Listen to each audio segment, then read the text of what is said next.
Olá pessoal, todos bem? Sejam bem-vindos, eu sou o William Godoy. Como vocês já sabem, por aqui a gente debate opinião, notícias, damos a nossa informação, análise tática, a gente fala tudo sobre o Flamengo.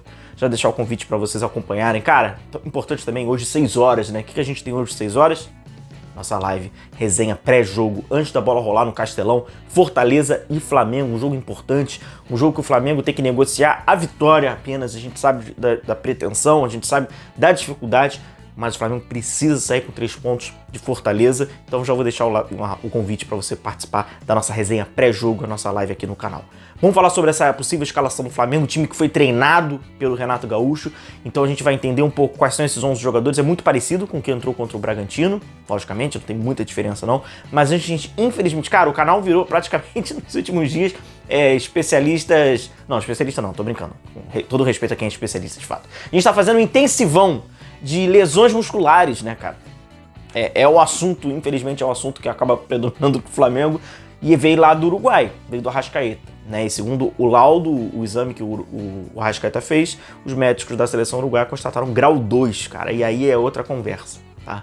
O Flamengo, ele vai, obviamente, né, vai fazer o exame com o atleta para fazer essa confirmação, mas dificilmente vem um laudo diferente, porque até mesmo com a tecnologia é muito fácil você diagnosticar isso. E aí o que significa o grau 2, cara? Aquilo que a gente tinha falado, né, existe uma teoria, né, que tem 3 graus, tem outras que trabalham com 4, mas enfim, com 3 graus já é aquele famoso moderado, né? E aí o moderado a gente fala, cara, de cerca de 21 dias ou até 5 semanas. Tá? Então já muda bastante, tá? Já muda bastante o cenário e, na minha opinião, né, de acordo com esse curso intensivão que a gente vai fazendo de lesões musculares, o Arrascaeta tá fora do jogo contra o Atlético Paranaense.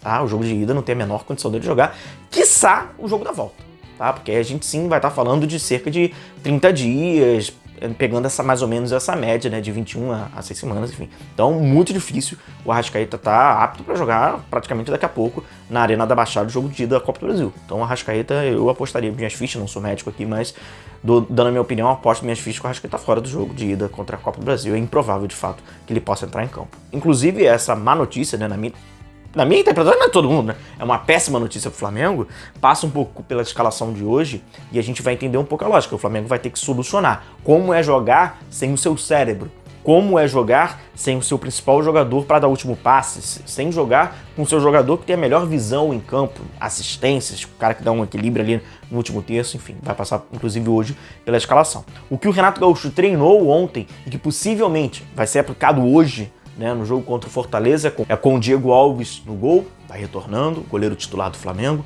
Na lateral direita, o jovem Mateuzinho, a zaga sendo composta por Rodrigo Caio com o Léo Pereira. Vale de destacar, né, que o Rodrigo Caio vem numa sequência, então parece que aquele trabalho que fizeram de prevenção de lesão e de recuperação tem dado certo. O Rodrigo Caio vai pegando uma sequência de jogos. Pelo lado esquerdo, o retorno do Filipe Luiz, e é um ufa que a gente vai entender na concepção de passe. Muito importante esse retorno do Filipe Luiz. O meio-campo com o William Arão, Thiago Maia e mais à frente o Andreas Pereira.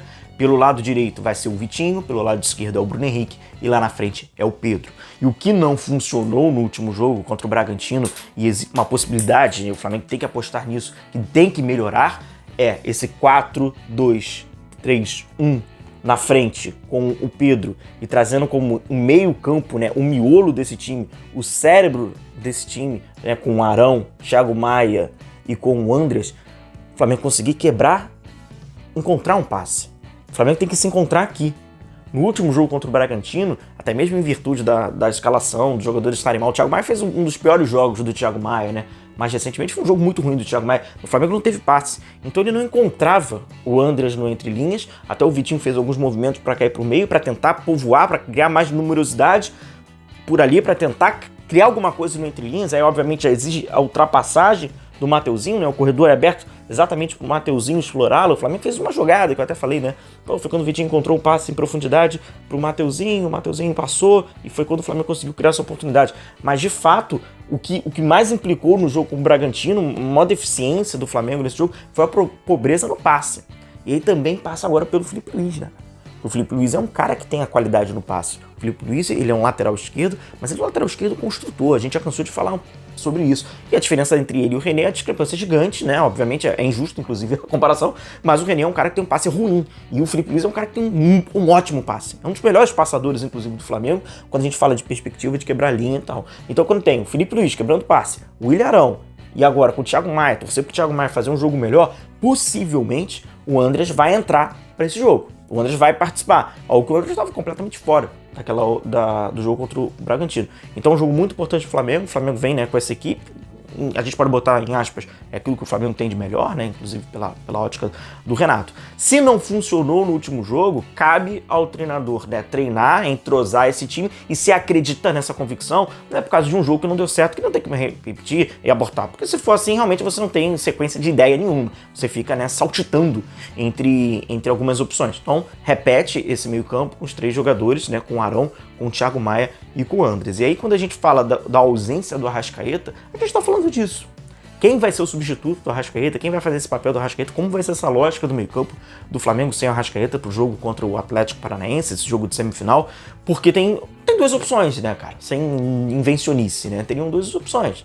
A primeira opção, a opção mais óbvia, é como até o Renato vem trabalhando, né, com o Vitinho fazendo o papel do Arrascaeta. Tem alguns torcedores que gostam até, tem outros que não. É uma opção. E a outra opção é o Andrés sendo adiantado, mas para isso o Thiago Maia também tem que justificar. Ou o João Gomes. O João Gomes já tá meio que escanteado, infelizmente. Inclusive tá fazendo bons jogos, cara. Bons minutos.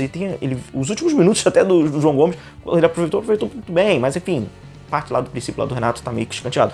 Mas seria então o Arão e Thiago Maia e o Andrés fazendo então o papel do Arrascaeta. Depois a gente pode trazer vídeos sobre isso e discutir bastante. Porque sem o Arrascaeta o Flamengo perde bastante, né? É como a gente já viu em alguns determinados jogos, durante outras até temporadas, o Flamengo fica meio que, em aspas, muitas aspas, né? Ele fica meio que acéfalo. De fato, falta um jogador pensante ali para encaixar essa última bola. Pro jogo de hoje, obviamente, com a ausência do Everton Ribeiro na seleção, acaba corroborando um pouco nesse problema de criação, mas caso o Andrés e o Vitinho consigam ali criar alguma coisa, já é o suficiente pro Flamengo. Inclusive, vou deixar aqui para vocês, né, que quem não acompanhou ainda, eu deixo o convite para acompanhar o vídeo que a gente fizemos ontem esse vídeo, né, sobre a bola parada do Fortaleza.